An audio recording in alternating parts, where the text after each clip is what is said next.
Hello viewers, my name is Adam and this is Seeking Media Productions. And in this video, I'll be reviewing the movie Kong Skull Island.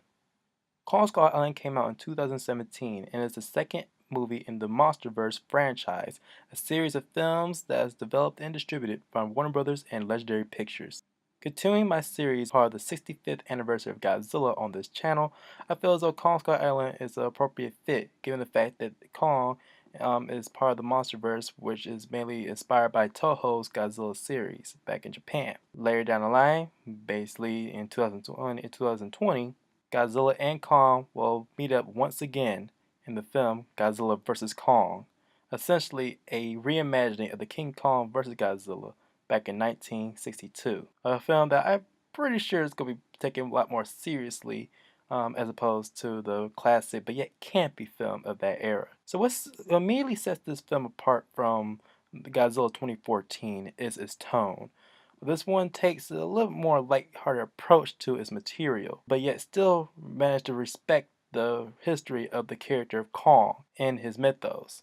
The story is simplistic, basically essentially a reimagining of the original 1933 film. A group of explorers, or in this case, the Monarch organization that was introduced in Godzilla 2014, goes out and discover on the Skull Island. And this is a very different Skull Island than what we usually have seen in past previous movies. Usually for Kong Skull Island, you will see basically a more of a prehistoric film, like an area, an environment full of dinosaurs, and they still have natives, but these creatures are a lot more radioactive and very unique in this design.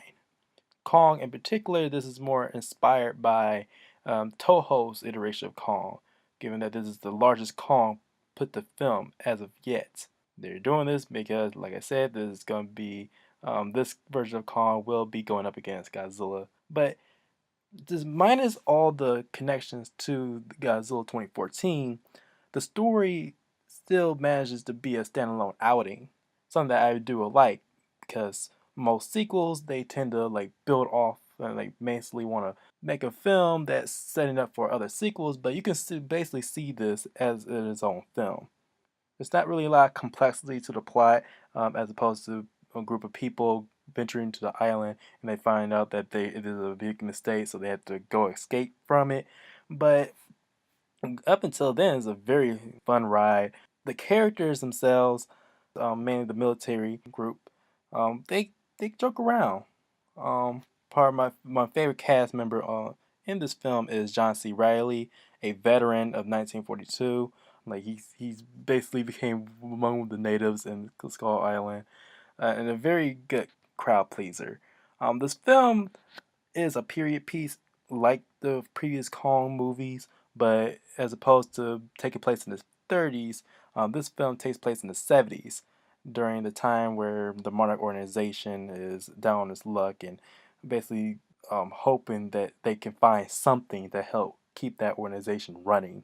The production of this film is something that's more of the what this film is most praiseworthy. The visual effects is something that's very unique and groundbreaking in of itself, especially since we're now coming to the age of working with real life CGI monsters to the scale of basically what Toho always dreamt about. The film crew, director, like Jordan Vogt Roberts, he was able to craft like go in and film all in multiple jungle-like areas. Some that calls back to those classic 1960s Showa era of Toho Godzilla films. The cinematography, once again, like 2014, is a highlight. It helps enhance the visual effects in its own right. You can clearly see that the filmmakers are trying to push to 11 the visual impact of the composition. Is crisp, the camera work is very unique and dynamic. It allows you to follow the action clearly. The sound design is also worth noting, as like it pretty much brings to life the environment, the creatures as well. The creature design in this film is, like I said, from very different from past Kong movies, is something heavily inspired by anime films. Kong himself is a character. Now you can clearly understand his motivations. Something that's not different from past Kongs, but the what it does, they do bring back to his very sharp, keen sense of mind. He's a very skilled combatant. As you can tell, that I do have very solid praiseworthy for this film. Um, like I said, the plot is very simplistic, and the characters, even though that I like that they brought some personality to them, there was nothing really something to write home about.